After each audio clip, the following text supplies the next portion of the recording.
حضور علیہ الصلوۃ والسلام نے فرمایا کہ مومن کا معاملہ بھی بڑا عجیب ہے کہ اسے اگر تکلیف ہوتی ہے تو اس پر وہ صبر کرتا ہے، یا اسے خوشی ملتی ہے تو اس پر وہ شکر کرتا ہے، تو دونوں صورتوں میں اللہ اس کو اجر عطا کرتا ہے۔ اور یہ صرف شان مومن کی ہی ہے کہ وہ مصیبت پر صبر کرے، بلکہ فرمایا کہ مومن کے پاؤں میں کانٹا بھی چبھتا ہے تو اس کا بھی اس کو اجر دیا جاتا ہے،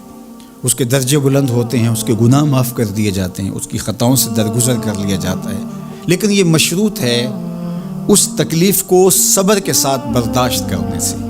اگر وہ واویلا کرتا ہے، ناشکری کے کلمات کہتا ہے، تو تکلیف تو ختم نہیں ہوتی لیکن اجر زائل کر دیا جاتا ہے۔ تو اس لیے ہمیں ہر صورت کے اندر صبر کے دامن کو مضبوطی سے تھامنے کی تلقین کی گئی ہے، اور اہل ایمان کو یہ بھی سبق دیا گیا کہ جب انہیں کوئی بھی مصیبت پہنچتی ہے تو وہ کہتے ہیں انا للہ و انا الیہ راجعون، کہ ہم اسی کے ہیں اور اسی کے حضور پلٹ کے جانا ہے۔ تو یہ وہ امر ہے کہ جو ان کی طبیعت کے اندر ٹھہراؤ پیدا کرتا ہے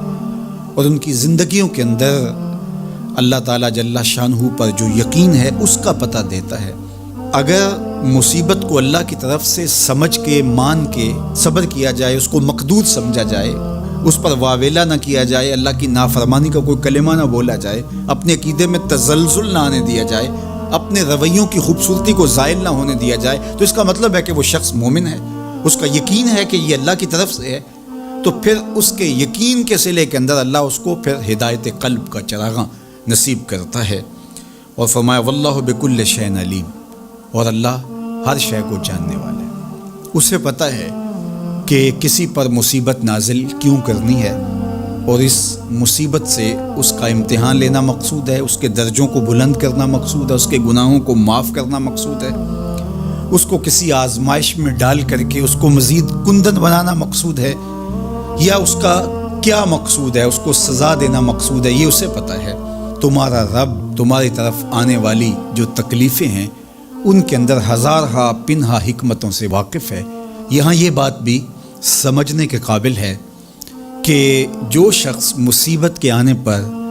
صبر اور استقامت کے ساتھ اس سے نپٹتا ہے اور اللہ پر جو اس کا یقین ہے اس میں تزلزل پیدا نہیں ہونے دیتا، کل من عند اللہ، اے محبوب فرما دیجئے جو کچھ ہے وہ تمہارے رب کی طرف سے، یہ اس کا خیال اور فکر ہے کہ یہ میرے اللہ کی طرف سے،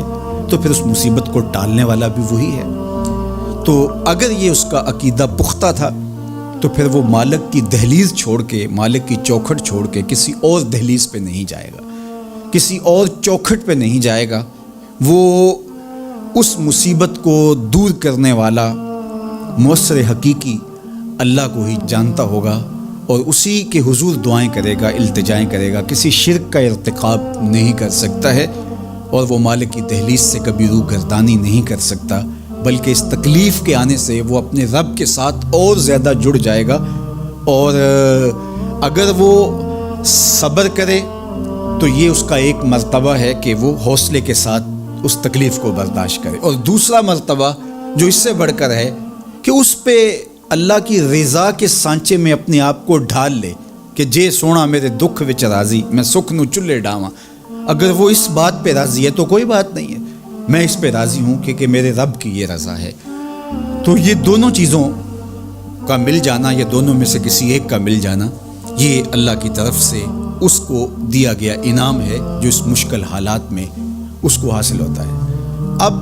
وہ کس کیفیت میں ہے اللہ تعالیٰ اس کو خوب جانتا ہے، کہ وہ اس پہ صبر کر رہا ہے یا اس کا اندر ڈول رہا ہے، اس کا عقیدہ کمزور تھا اور وہ کمزوری کے باعث جو ہے وہ تزلزل کا، تذبذب کا شکار ہو گیا، تو یہ تمہارا رب خوب جانتا ہے۔ تو تمہارے سینے کے اندر چھپی ہوئی کیفیت تمہارے رب کے علم میں ہے۔